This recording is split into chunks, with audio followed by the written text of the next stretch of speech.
Right. by other states. I'm going to hand the same question to Suzanne and Henry, but I want to note that we are starting to get some questions from our audience, who obviously are virtual today. So I'm going to pick up my phone here and start reading some of these questions that come in. But first, let me ask you, why don't we start with you, Henry? I mean, 5 years from now, basically, if I sort of summarize what Aaron seemed right now to be emphasizing, it was that at a minimum, a realistic outcome could be one where Iran, there are still constraints on Iran's nuclear program, and we've had the hostages returned.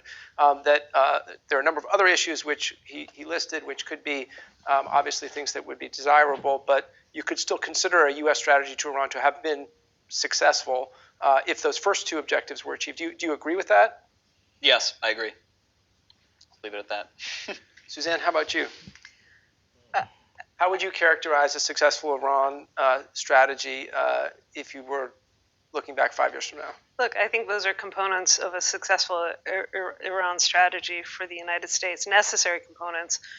But I also, I talked about the context changing geopolitically for our approach to Iran. I think we have to recognize that, unlike the intelligence community, which did not assess Iran in a pre-revolutionary state, even as it was in a pre-revolutionary state, we should now acknowledge that Iran is in a pre or revolutionary state. What's happening on the ground is unprecedented.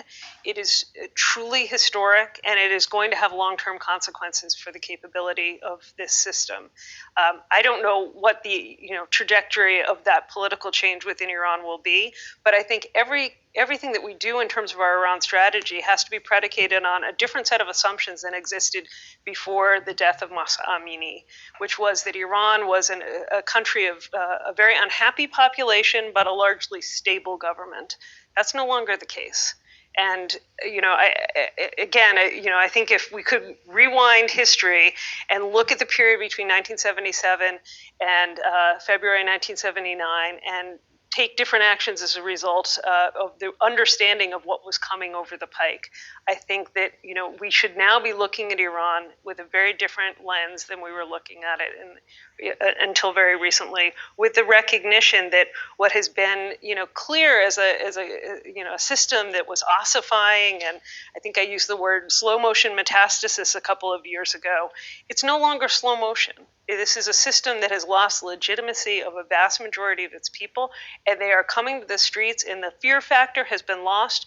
The cycle of protest and martyrdom has been reactivated just as it was in 78 and 79, and that is going to sustain a protest movement. The protest movement is supplemented by acts of individual civil disobedience, which are very powerful and have a corrosive effect on the security forces, because you have, in many cases, conscripts who are having to decide whether they're going to beat and arrest individual women for removing their headscarf, or simply accede to what is the erosion of a core principle, the principle of hijab and Islamic dress code for women, that has been core to the legitimacy of the Islamic Republic since its earliest days. Civil disobedience supplemented by acts of sabotage, cyber attacks against the central bank, against the state broadcasting authority, and potentially now still very small scale strikes in important industries. All of this has the hallmarks of what we saw in the past, what we have seen in other parts of the world. It does not have a leader. It does not have a destination in terms of what Iranians proactively want, but they're very clear on what they don't want, and that is the Islamic Republic. So